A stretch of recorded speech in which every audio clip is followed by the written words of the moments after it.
At my son's funeral, his wife threw me out of my own house. I'm Thomas Mitchell. What happened next changed everything. Picture this. Your child just died. You're grieving, and your daughter-in-law looks you in the eye and says, "Stop crying, pack your bags, and get out of my house now." She called me a worthless burden, in front of everyone, at my son's funeral. But here's what Victoria didn't know. The house she was kicking me out of? I built it in 1987. The money she thought she inherited? $850,000 that was always mine. For 8 years, she lived off my generosity while treating me like charity. Instead of arguing, I just walked away. Sometimes silence is the most powerful response of all. If you're new here, hit subscribe. I share stories about standing up to disrespect, and trust me, you'll want to see how this ends. Because what Victoria discovered 3 days later taught both of us that assumptions can cost you everything. Let me start from the beginning. The signs were there from the beginning. I just chose to ignore them. When my son David died in that car accident 2 months ago, Victoria immediately took charge.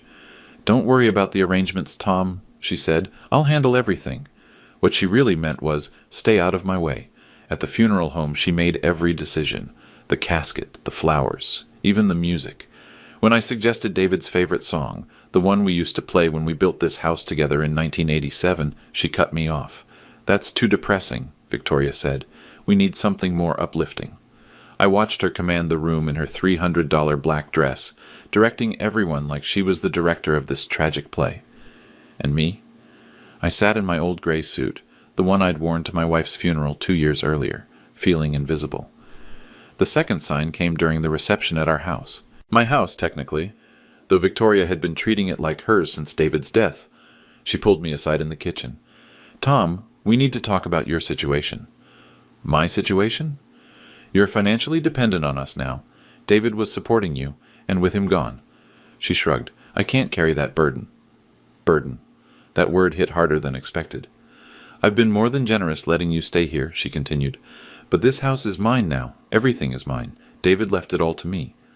I nodded slowly. Victoria saw that nod as defeat. What she didn't see was calculation. She had no idea that David had never owned this house. He lived here, yes. Grew up here, absolutely. But owned it? Never. She also didn't know about the filing cabinet in the basement. 4 drawers of meticulously organized financial records going back 40 years. The CPA in me never threw anything away. Most importantly, she didn't know about the trust. But I'm getting ahead of myself. The funeral guests saw what Victoria wanted them to see. A successful real estate agent taking charge during a family crisis, and an old man who couldn't handle his own affairs. They watched her shake hands and accept condolences like she was the head of the family now. Meanwhile, I sat quietly in David's old recliner, the one I'd bought him for his 16th birthday, and listened to her paint me as the dependent father-in-law. "Tom's having a hard time adjusting," I heard her tell our neighbor Helen Davis. "The poor man doesn't understand finances. David handled everything for him." Helen shot me a sympathetic look. She'd known me for 37 years, since the day I broke ground on this lot. But even she seemed to believe Victoria's version of reality. That's when I realized something important. People see what they expect to see. Victoria expected to see a grieving widower who couldn't manage on his own. So that's what she saw. The old Honda Civic I drove instead of something flashy. The simple clothes I wore instead of expensive suits. The quiet way I handled my grief instead of making a show of it. She mistook humility for helplessness. Quiet for weak. Generous for desperate. It was an understandable mistake. I'd spent 2 years since my wife Margaret's death living simply. No need for expensive toys or status symbols when you're learning to live alone. David understood that. He respected my choice to downsize my lifestyle. But Victoria? She measured worth by appearance, by volume, by who controlled the conversation. She was about to learn that the most dangerous person in any room is the one who doesn't need to prove anything. As the last guests left that Tuesday evening, Victoria cornered me by the front door. "I meant what I said, Tom. This arrangement isn't working anymore." I looked around the living room I'd painted 3 times over the decades. The hardwood floors I'd installed by hand. The crown molding I'd measured and cut with David when he was 12. "I understand," I said quietly, but Victoria had no idea what I understood, and she definitely had no idea what was coming next. Wednesday morning brought clarity and coffee in equal measure. I sat at my kitchen table, the one Margaret and I had bought at a garage sale in 1986, and made a list. Not of what I was losing, but of what Victoria thought she was gaining. The house, 2,400 square feet of memories on Maple Street in suburban Cleveland. Current market value, according to Victoria's own real estate expertise, $420,000. The life insurance, David's policy through his engineering firm, $150,000. Victoria had already started spending that money in her head. The furniture, everything from Margaret's antique china cabinet to David's collection of engineering textbooks, not valuable to others but priceless to me. My dignity, watching Victoria parade around like she'd inherited a kingdom when she'd actually inherited nothing at all. But here's what really bothered me. It wasn't the money or even the house. It was the erasure. Victoria was systematically removing every trace of the life Margaret and I had built here. She'd already boxed up Margaret's photos from the mantel. David's childhood drawings were gone from the refrigerator. Even my old CPA certificates had disappeared from the den wall. "I'm redecorating," she explained when I asked about Margaret's photos. "David always said this place needed updating." Updating, as if 40 years of memories were outdated software. She gave me 30 days. 30 days to find somewhere else to live on what she assumed was Social Security and nothing else. 30 days to pack up 4 decades and pretend it never happened. The cruelest part? She was doing it all with such confidence, such certainty that she held all the cards. Tuesday afternoon, she'd handed me a printed timeline. Actually printed it out, like I was a tenant getting evicted. "November 15th, she said, pointing to the date circled in red. "That gives you time to find a nice senior community, somewhere more appropriate for your situation." Your situation. There was that phrase again. "I've already looked into a few places," she continued, pulling out brochures like she was doing me a favor. "Sunset Manor has openings. It's only $800 a month for a studio apartment." $800 a month. She expected me to spend my entire Social Security check on rent and somehow survive on nothing else. "What about food?" I asked. "Transportation? Medical bills?" She shrugged. "There are programs for people in your situation. Food stamps, Medicaid. The government takes care of senior citizens." The government. Like I was some charity case who'd never contributed anything to society. That's when I realized Victoria didn't just want me gone. She wanted me grateful for the opportunity to leave. She wanted me to thank her for 30 days instead of 0, to appreciate her generosity in not calling the police to have me removed immediately, to accept that this was simply how things worked now that David was gone. But Wednesday morning, sitting with my coffee and my list, I had a different realization. Victoria had made one critical assumption, that David owned everything she was claiming. She'd been married to him for 8 years. She'd lived in this house for 8 years. She'd probably never seen a deed or a mortgage statement or any document that proved ownership of anything. Why would she? David handled the finances, just like his mother and I had taught him. The man takes care of the money. Old-fashioned maybe, but it worked for us. Except David had never actually handled my finances. He'd helped me around the house, sure. Brought groceries when I needed them. Drove me to doctor appointments after Margaret died. But the money? The investments? The property? That was always mine to manage. Victoria saw David's helpfulness and assumed dependency. She saw my gratitude and assumed obligation. She saw 2 years of quiet grief and assumed defeat. If I said nothing, if I just packed my bags and shuffled off to Sunset Manor like a good little senior citizen, what message would that send? That bullies win. That volume beats truth. That if you're loud enough and confident enough, you can rewrite history and steal someone's life. That respect is optional when you're dealing with old people. That my 40 years of marriage to Margaret meant nothing. That the house we built together was just bricks and wood. That the son we raised here could be forgotten as easily as photos removed from a mantel. The stakes weren't just financial, they were existential. But I had something Victoria didn't know about, something that would change everything. I just needed to find the right moment to use it, and that moment was coming sooner than she thought. Thursday morning, Victoria let herself into my house with David's key. I was having breakfast when I heard the front door open. No knock, no good morning. She walked in like she owned the place, which, in her mind, she did. "Tom, we need to talk," she announced, marching into the kitchen with a manila folder under her arm. "About what?" "Your finances." She sat down across from me without being invited. "I've been thinking about your situation, and I need to understand exactly what David was covering for you." I took a sip of coffee. "Such as?" "The utilities, the property taxes, the insurance." She opened her folder and pulled out a legal pad covered in her handwriting. David never told me the exact amounts, but I need to know so I can budget properly. Budget for what? For taking over those payments, obviously. She looked at me like I was slow. Until you move out, I'll have to cover everything David was covering for you. I set down my coffee cup. And what exactly do you think David was covering? Everything. The mortgage, the taxes, the electric bill. You're on a fixed income, Tom. Social Security doesn't stretch that far. Is that what David told you? Victoria's pen stopped moving. What do you mean? I mean, did David specifically tell you he was paying my bills? He didn't have to tell me. It's obvious. She gestured around the kitchen. How else could you afford to live here? This house is worth over $400,000. And how do you know what it's worth? I'm a real estate agent, Tom. I know property values in this neighborhood. But you've never seen the deed. The question hung in the air like smoke. Victoria's confident expression flickered for just a moment. I don't need to see the deed. David inherited this house when your wife died. Did he? Of course he did. Who else would get it? I stood up slowly and walked to the sink, rinsing my coffee cup with deliberate care. You know, Victoria, you've made a lot of assumptions about my finances.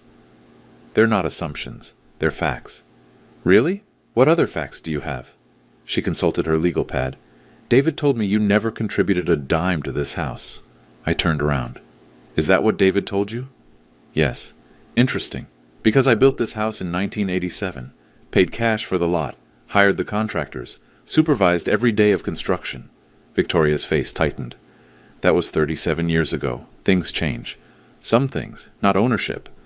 Look, Tom, I know this is hard for you. Losing David, having to face reality about your financial situation, but denial won't help. What denial? Pretending you're not dependent on family charity. The word charity landed like a slap. I dried my hands on the dish towel, taking my time. Victoria, let me ask you something. What? In 8 years of marriage, did David ever show you a mortgage statement? We kept our finances separate. Did he ever mention making house payments? We didn't discuss every detail of his expenses. Did you ever see him write a check for property taxes? Her silence was answer enough. Here's what I think happened, I said, leaning against the counter. David helped me around the house, picked up groceries, did some yard work, and you assumed that meant he was supporting me financially. Because that's what it looked like. Appearances can be deceiving. Victoria stood up, clearly frustrated. Fine. Show me the deed then. Prove you own this house. I don't have to prove anything to you. Yes, you do, because I'm David's widow and I inherited everything. Did you? Stop answering questions with questions. Stop making assumptions. We stared at each other across the kitchen. Victoria's jaw was tight, her real estate agent composure cracking. You have until November 15th, she said finally. After that, I'm changing the locks. We'll see about that. She gathered her papers and headed for the door. We'll see about what? But I just smiled and started loading the dishwasher. Some conversations are better finished with lawyers present. Friday afternoon, I did something I hadn't done in months. I went down to the basement. The basement had always been my sanctuary. Margaret used to joke that I was like a squirrel down there, storing away every document and receipt like they were acorns for winter. You never know when you'll need proof of something, I'd tell her. She'd roll her eyes and remind me that normal people didn't keep 40 years of bank statements. But I wasn't normal people. I was a CPA who'd learned early that paper trails tell stories, and stories protect you when memories fail or people lie. The filing cabinet stood exactly where I'd left it, 4 drawers of meticulous organization, each drawer labeled by decade, each file folder labeled by category, each document filed chronologically. It was beautiful in its own way. I pulled out the bottom drawer first, 1980s, the decade that changed everything. Inside, I found the folder I was looking for. Real estate, 447 Maple Street. Yes, 447. The house number Victoria thought she now owned. The first document was the original land purchase agreement, March 12, 1987. Thomas Mitchell, buyer. $43,000 for the lot. The second document was the construction contract, Mitchell & Sons Building Company. No relation to me, just a coincidence of names. $78,000 for a custom colonial.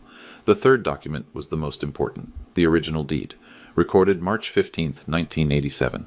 Owner, Thomas Mitchell, no cosigner, no joint ownership, no mortgage. I'd paid cash for everything. Victoria had no idea, of course. She'd been 4 years old in 1987, probably learning to tie her shoes while I was learning to read blueprints. But there was more in that folder. Much more. Insurance policies, property tax receipts, utility connection agreements, all in my name, all paid by me, all proving continuous ownership for 37 years. David's name appeared nowhere in any of these documents. I pulled out the second drawer. 1990s. More of the same. Property taxes paid annually by Thomas Mitchell. Insurance premiums paid quarterly by Thomas Mitchell. Even the landscaping receipts were in my name. The 2000s drawer told the same story, and the 2010 S, and the most recent file from 2024. But the real surprise was in the very back of the bottom drawer, in a folder labeled Trust Documents. Private. This was the folder Victoria definitely didn't know about. Inside were papers that would change everything, documents that told a story she couldn't imagine. The first paper was a trust agreement, dated June 15, 1985, before David was even born. The Thomas and Margaret Mitchell Family Trust. The second paper was a bank statement from First National Bank of Ohio. Current balance as of October 31, 2024, $853,412. The third paper was a list of trust beneficiaries. David's name was there, yes, but not as an inheritor. As a beneficiary during his lifetime, with specific terms and conditions. Terms and conditions that Victoria had never bothered to ask about. The trust was complicated, the way these things always are. But the basic structure was simple. Margaret and I were the original trustees. After Margaret's death, I became the sole trustee. David received monthly allowances for education, housing assistance, and family support. But ownership? That always remained with the trust, which meant it remained with me. David had lived comfortably because I made sure he lived comfortably. The engineering degree I helped pay for, the wedding I helped fund, the various investments and opportunities that came his way. All of it flowed from this trust. All of it remained under my control. Victoria saw David's comfortable lifestyle and assumed he was independently wealthy. She saw his generosity toward me and assumed it came from his own earnings. She never imagined that the money flowing from David to me was actually my own money flowing back home. It's funny how assumptions work. You see what fits your expectations and ignore what doesn't. Victoria expected successful young couples to support their aging parents. So when she saw David helping me, she assumed dependency. She never considered the possibility that I was helping him. But there was one more document in that folder. One that would matter most when the time came for truth-telling. David's life insurance policy. $150,000, just like Victoria said. But the beneficiary wasn't Victoria. The beneficiary was the Thomas and Margaret Mitchell Family Trust, which meant the beneficiary was me. Victoria had been spending money that was never hers to begin with, making plans with resources that belonged to someone else, building a future on a foundation that didn't exist. I closed the filing cabinet and headed back upstairs. In the kitchen, I made myself a sandwich and thought about timing. Victoria had given me until November 15th to move out. Today was November 1st. That gave me exactly 2 weeks to decide how to handle this situation. I could call her right now, explain the truth, show her the documents, watch her world collapse in real time. Or I could wait. Let her keep making assumptions. Let her dig the hole deeper. Let her learn the lesson the hard way. As I ate my sandwich, I remembered something my old business partner used to say. Tom, sometimes the best negotiation strategy is letting the other guy talk himself into a corner. Victoria was definitely talking herself into a corner. The question was, how deep did I want to let her dig before I stopped her? I looked around the kitchen I'd designed 37 years ago. The cabinets I'd chosen, the countertops I'd installed, the windows I'd measured and ordered, my house, my trust, my choice. Victoria was about to learn that respect isn't negotiable, but first she needed to finish digging. Sunday morning brought the worst of Victoria. I was getting ready for church when she arrived with 3 of her real estate agent friends. She'd invited them for what she called a consultation about the house's potential. I heard them before I saw them. Victoria's voice carrying through the front door. This place has incredible bones, but the decor is so outdated. Classic old person style, you know? They walked through my house like it was already theirs. Oh my God, Victoria, this crown molding is gorgeous, said a blonde woman in expensive boots. Original? From 1987, Victoria replied. Tom built this place, but he has no eye for modern design. Look at this wallpaper, and that furniture. It's like a museum. I stood at the top of the stairs listening to them catalog my life's work like it was a garage sale. The bones are definitely there, said another woman. But you'll need to gut the kitchen. Those cabinets are so 80s. Already planning on it, Victoria said. Tom will be moving to a senior community soon, so I'll have full control over renovations. Full control. Over my kitchen. The one Margaret and I had planned together for 6 months. I came downstairs wearing my church clothes. 3 women I'd never met were standing in my living room taking photos. Tom! Victoria's voice was artificially bright. Perfect timing. I want you to meet some colleagues. She introduced them like I was a curiosity. This is Tom, David's father. He's the original owner, but he's transitioning to a more suitable living situation. Transitioning. Like I was a job change. Mr. Mitchell, said the blonde one, your house has such character. You must have put a lot of work into it. Some, I said. Victoria tells us you're moving to Sunset Manor. That's such a nice facility. I looked at Victoria. Is that what I'm doing? We discussed this, Tom, November 15th, remember? I remember you discussing it. An uncomfortable silence settled over the group. The real estate agents exchanged glances. Well, said the blonde one, we should probably let you get to church. Actually, Victoria said, Tom, while everyone's here, maybe you could tell them about the maintenance issues, the roof leak, the furnace problems? There was no roof leak. The furnace was 2 years old. I'm not aware of any maintenance issues, I said carefully. Tom, you know the upstairs bathroom faucet drips, and the basement gets damp in the spring. The faucet needs a 50-cent washer. The basement has been dry for 20 years. Victoria's smile tightened. Tom's very attached to this place. Sometimes he doesn't see problems that are obvious to others. Problems like what? I asked. Like the fact that you can't afford to maintain a house this size anymore. The room went quiet. Even the real estate agents looked uncomfortable. Can't afford it? I asked. Tom, we've been through this. Your Social Security barely covers basic living expenses. And you know this how? Because I'm not blind. You drive a 15-year-old Honda. You shop with coupons. You haven't updated anything in this house since the Clinton administration. One of the agents cleared her throat. Maybe we should reschedule this tour? No, it's fine, Victoria said. Tom understands this situation. He's had 2 years to adjust to reality since Margaret died. What reality is that? I asked. That you're a 70-year-old man on a fixed income who can't handle a 2,400 square foot house anymore. 70? 68? Whatever. The point is you're making assumptions about my finances. They're not assumptions, Tom. They're observations. Observations about what? About the fact that you've been living off David's generosity for 2 years, and now that David's gone, you need to face reality. The words hung in the air like tear gas. The 3 real estate agents were actively looking for exits. David's generosity, I repeated. Yes, David paid your property taxes. David covered your utilities. David made sure you had groceries and medical care. Did he? You know he did, and you know this because I was married to him. I saw him writing the checks. What checks? Victoria's face flushed. The checks for your expenses.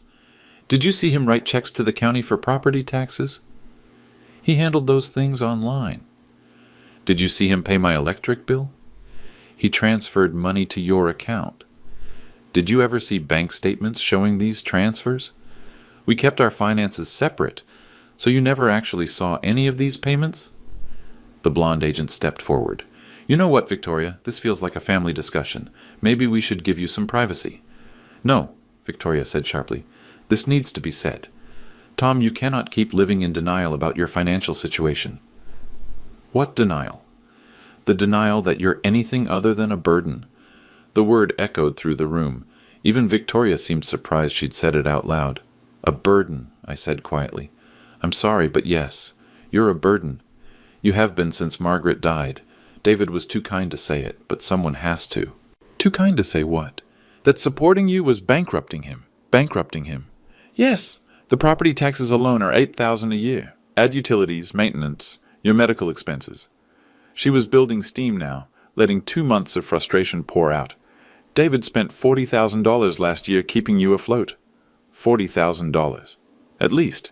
And now he's gone and I'm supposed to pick up that burden? I have my own life to think about.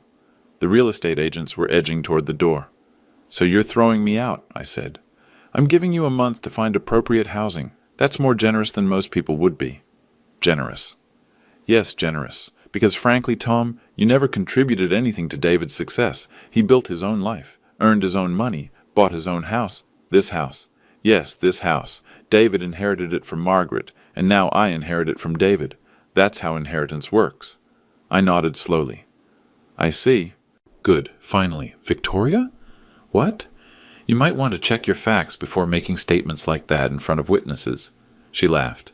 What facts? Tom, I'm a real estate professional. I know how property ownership works. Do you? Better than you do, apparently. I looked at the three women by the door. They were witnessing something they definitely hadn't signed up for. Ladies, I said, you might want to ask Victoria to show you the deed to this house before you start planning renovations. Victoria's face went white. Tom, don't what? Don't tell the truth? But I'd said enough. Sometimes the best revenge is letting people hang themselves with their own words. Enjoy your tour, I said, and headed for the front door. I had a lawyer to call. Monday morning, I sat in attorney Margaret Collins' office with 3 manila folders on the mahogany desk between us. Margaret Collins? No relation to my late wife, just another one of life's small coincidences, had been handling my legal affairs for 20 years. She knew exactly what those folders contained. Tom, she said, adjusting her reading glasses, I have to ask, are you sure you want to do this? I'm sure. Because once we start this process, there's no taking it back. Victoria will know everything. Good. Margaret opened the first folder. Let's review what we have. The original deed to 447 Maple Street lay on top. Thomas Mitchell, sole owner, recorded March 15, 1987. No co-signers, Margaret noted. No joint ownership. No mortgage. You paid cash for the land and construction. Correct. She opened the second folder. Property tax records for 37 years. All paid by you from your accounts. Correct. Insurance policies, utility bills, maintenance contracts, all in your name. Correct. She opened the third folder. And this is the big one. The Thomas and Margaret Mitchell Family Trust. The trust documents were thick, complex, full of legal language that took years to develop and decades to fund. Current balance? Margaret asked, though she already knew. $853,412 as of last Friday. And David's status in the trust? Beneficiary during his lifetime, never a trustee, never an owner. Margaret leaned back in her leather chair. Tom, this is a substantial estate. Victoria had no idea? None. And David never told her about the trust structure? David was a good son, but he wasn't detail-oriented about finances. He knew I helped him when he needed help. He probably never thought to explain where the money came from. So Victoria assumed that David was supporting me instead of the other way around. Margaret shook her head. It's understandable, I suppose. Young couples don't usually have trust this size backing them up. The irony is beautiful, I said. Victoria kicked me out of my own house using my own money to threaten me. How so? David's life insurance, $150,000. She's been making plans with that money for 2 months. But the beneficiary is the trust, which means the beneficiary is me. Margaret pulled out a calculator. So let me make sure I understand. Victoria thinks she inherited a $420,000 house and $150,000 in life insurance. That's right. But actually she inherited nothing. The house belongs to you, and the insurance money goes to your trust. That's right. And she's been treating you like a charity case while planning to spend nearly $600,000 that was never hers. That's right. Margaret was quiet for a moment, processing the situation. Tom, I have to ask, why did you let this go on for 2 months? Why didn't you correct her assumptions immediately? I thought about that Sunday morning scene. Victoria calling me a burden in front of strangers. The casual cruelty of it. Because I wanted to see how far she'd go. And she went pretty far. Margaret nodded. What do you want to do now? I want to establish clear boundaries. Legal boundaries? All kinds of boundaries. She pulled out a legal pad. Talk to me. First, I want the insurance claim processed immediately. The money belongs to the trust, not to Victoria. Done. That's straightforward. Second, I want Victoria served with formal notice that she's a tenant in my house, not an owner. Also straightforward. How much notice? 30 days. The same time frame she gave me. Margaret smiled slightly. Poetic justice. Third, I want her to understand exactly what David's relationship to the trust was, so she can't claim ignorance going forward. We can provide complete documentation. And fourth, I paused, I want witnesses present when we have this conversation. Witnesses? The same real estate agents who heard her call me a burden yesterday. They should hear the truth too. Margaret set down her pen. Tom, that feels like public humiliation. No, public humiliation is what Victoria did to me. This is public education. There's a difference? Victoria humiliated me to make herself feel powerful. I'm educating people to prevent future misunderstandings. Margaret considered this. The real estate agents aren't necessary for the legal process, but they're necessary for the social process. Explain. Victoria spent 2 months telling people that I'm a broke old man living off family charity. Those people deserve to know the truth. And Victoria deserves to hear that truth in front of the same people she lied to. Exactly. Margaret made notes on her legal pad. When do you want to do this? Tomorrow. Give Victoria 24 hours to enjoy her assumptions. And if she refuses to meet, then we serve the papers without explanation and let her figure it out. Margaret pulled out her calendar. I can have everything ready by 10 a.m. tomorrow. Perfect. Where do you want to meet? Victoria's real estate office, where her colleagues can see what respect looks like. Margaret looked up from her calendar. Tom, I've been practicing law for 30 years. I've seen a lot of family disputes. This isn't about the money, is it? No, it's about the disrespect. It's about boundaries. Victoria needs to learn that you can't treat people badly just because you think they're powerless. And if she'd been respectful from the beginning, then we'd be having a different conversation. I would have explained the situation privately and helped her transition to independence. But she wasn't respectful. She was cruel. There's a difference between grief and cruelty. Margaret closed the folders. I'll make the calls this afternoon. Thank you. Tom? Yes? For what it's worth, I think David would be proud of how you're handling this. I stood up and shook her hand. David taught me something important. What's that? That quiet strength beats loud ignorance every time. He was a smart boy. He learned from the best teacher. Margaret? No, life. Life taught him that respect is earned, not inherited. As I left the law office, I thought about Victoria's timeline. She'd given me until November 15th to move out. Tomorrow was November 5th. She was about to learn that some deadlines cut both ways, and some assumptions cost more than you can afford to pay. The quiet man was about to speak up. And when quiet men finally speak, smart people listen. Victoria was about to find out exactly how smart she really was. Tuesday morning at 10 a.m., Margaret Collins and I walked into Premier Realty on Main Street. Victoria was at her desk, showing house photos to a young couple.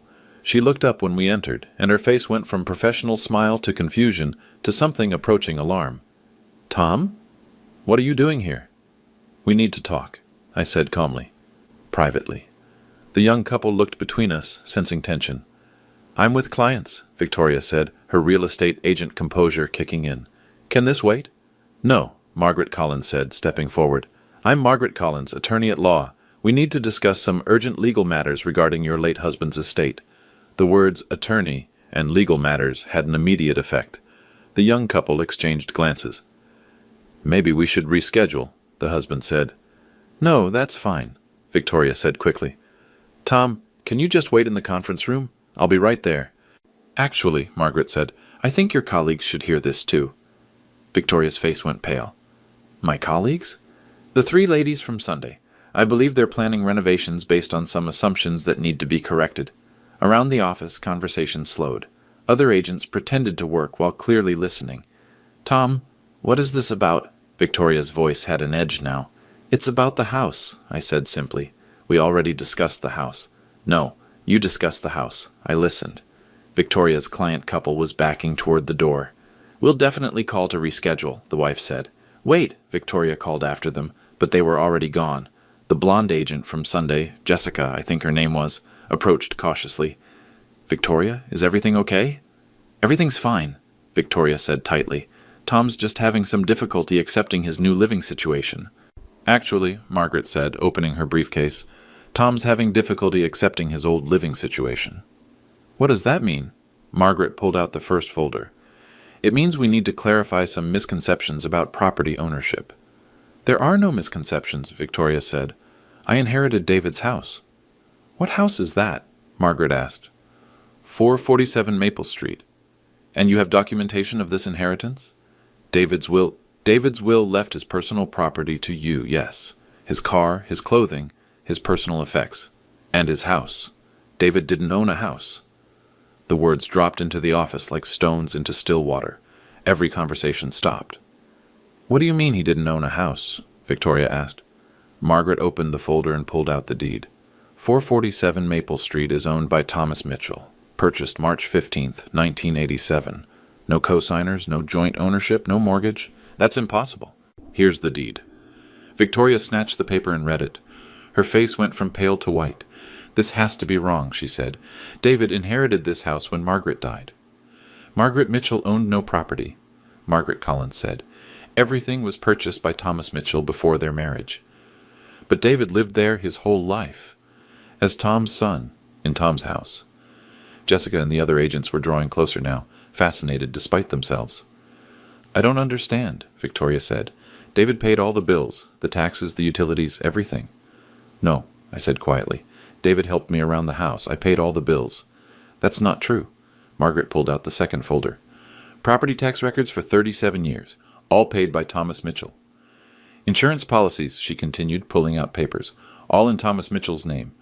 Utility bills, bank records, maintenance contracts, all Thomas Mitchell." Victoria stared at the papers like they were written in a foreign language. "This doesn't make sense," she said. "David had money, good money. He was an engineer." "David was comfortable because Tom made sure he was comfortable," Margaret said. "What does that mean?" Margaret pulled out the third folder.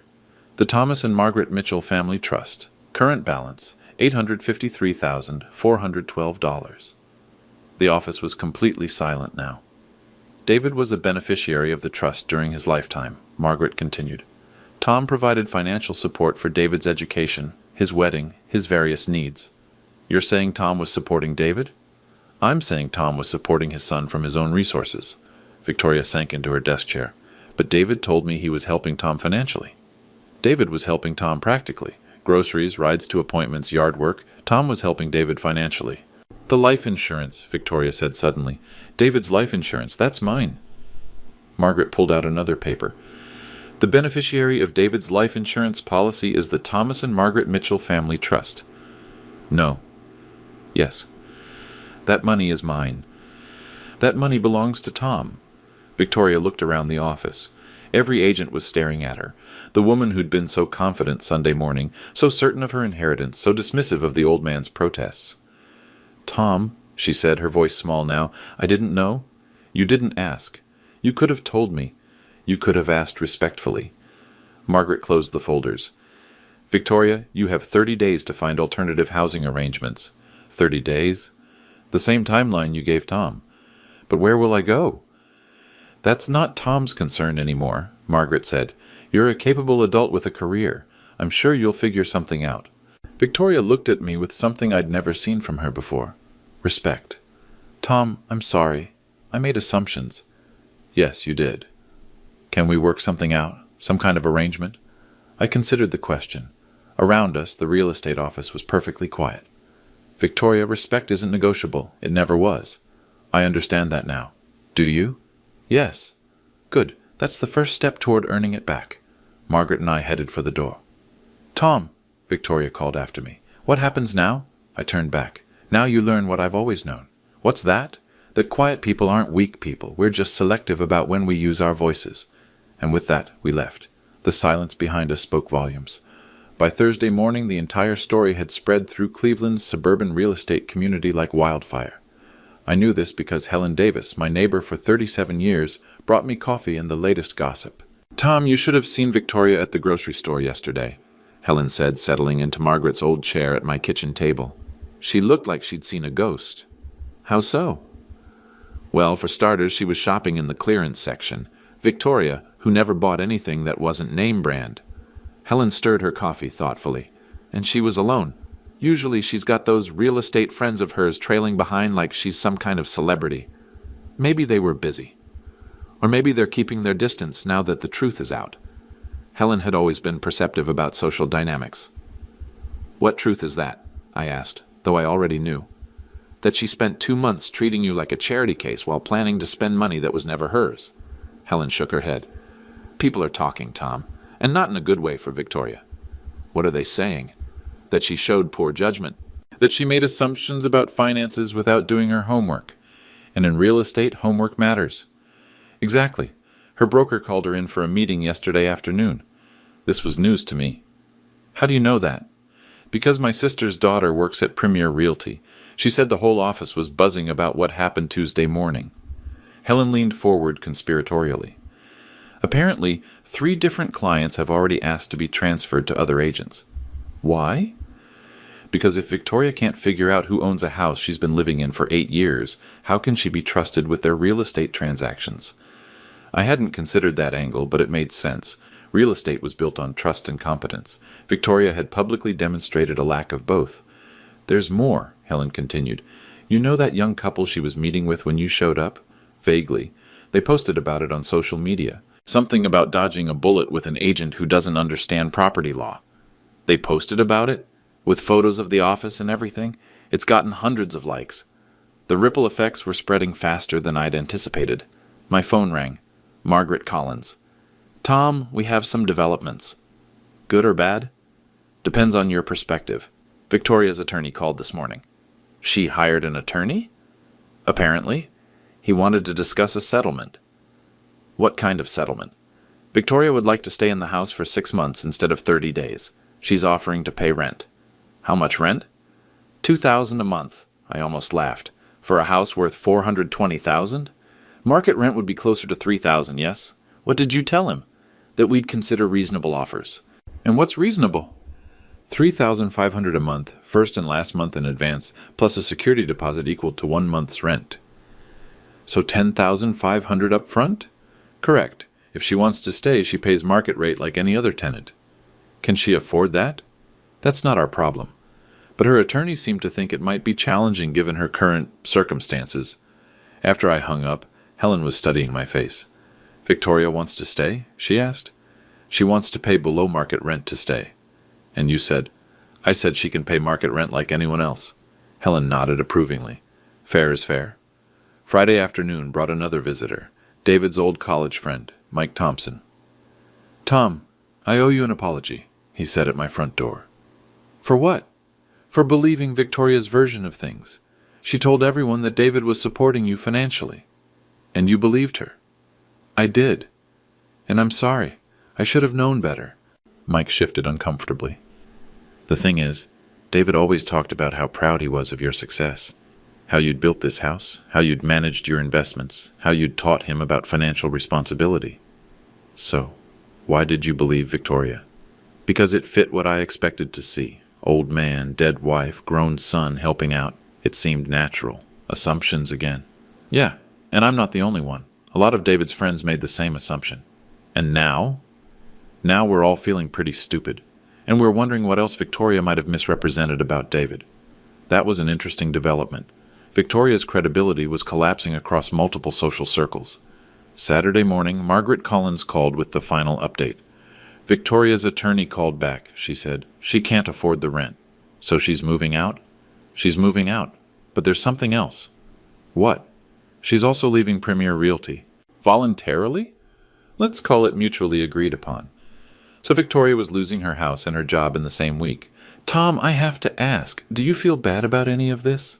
I looked around my kitchen, the one Margaret and I had designed together, the one Victoria had planned to gut and renovate. Margaret, Victoria made choices. She chose to be cruel instead of kind. She chose assumptions instead of questions. She chose to humiliate me in front of strangers. And now she's facing consequences. Natural consequences. I didn't fire her from her job. Her clients did that by requesting other agents. Because they lost confidence in her judgment. Exactly. This isn't revenge, this is accountability. And Victoria? Victoria is learning that actions have consequences. It's a lesson she should have learned years ago. Sunday morning, I sat in church thinking about forgiveness and boundaries. They weren't opposite things, I realized. They were complementary. I could forgive Victoria for her assumptions and still maintain boundaries about respect. I could forgive her cruelty and still expect her to face the natural consequences of her choices. Forgiveness didn't mean pretending nothing had happened. It meant accepting what had happened and moving forward with wisdom. Victoria was moving out next weekend, and I was moving forward with a new understanding of my own quiet power. Sometimes the best lesson you can teach someone is to let them teach themselves. 3 weeks later, I sat in my living room reading the Sunday paper when the doorbell rang. Victoria stood on my porch with a moving box in her hands. "Hi, Tom." "Victoria. I found some things that belong to you. Photo albums from when David was little. Some of Margaret's recipe cards." I opened the door wider. "Come in." She set the box on the coffee table and looked around the room she'd planned to renovate. "It looks the same," she said.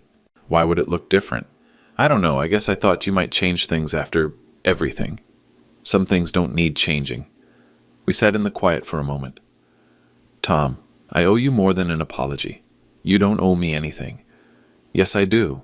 I treated you terribly. I made assumptions about your life, your finances, your worth. I was cruel when I should have been grateful. And now? Now I understand something I should have understood from the beginning." "What's that?" "That David learned his values from someone. His kindness, his generosity, his quiet strength. He learned all of that from you." I nodded. "David was a good son." "He was, and you were a good father. I just couldn't see it because I was too busy making assumptions." "We all make assumptions, Victoria. The question is, what we do when we learn we're wrong. I'm trying to learn from this." "Good. I found a job in Columbus. Fresh start, new city. Maybe I can do better there." "I hope you can." She stood to leave, then turned back. "Tom, can I ask you something?" "Of course." If I'd been respectful from the beginning, if I'd asked questions instead of making demands, would things have been different? I thought about that. Probably. I would have helped you transition to independence, given you time to find your feet. We might have found a way to honor David's memory together. Instead of fighting over it. Victoria picked up her purse. "I guess respect really isn't negotiable, is it?" "No, it's not." "Thank you for teaching me that." After she left, I opened the box she'd brought. David's baby pictures, Margaret's handwritten recipes, small treasures that had somehow ended up in the wrong hands. I thought about the past 3 months. The funeral, the confrontation, the legal resolution, the natural consequences. Victoria had learned an expensive lesson about assumptions and respect. But I'd learned something, too. I'd learned that quiet strength doesn't mean silent acceptance of disrespect. I'd learned that boundaries aren't walls, they're guidelines for healthy relationships.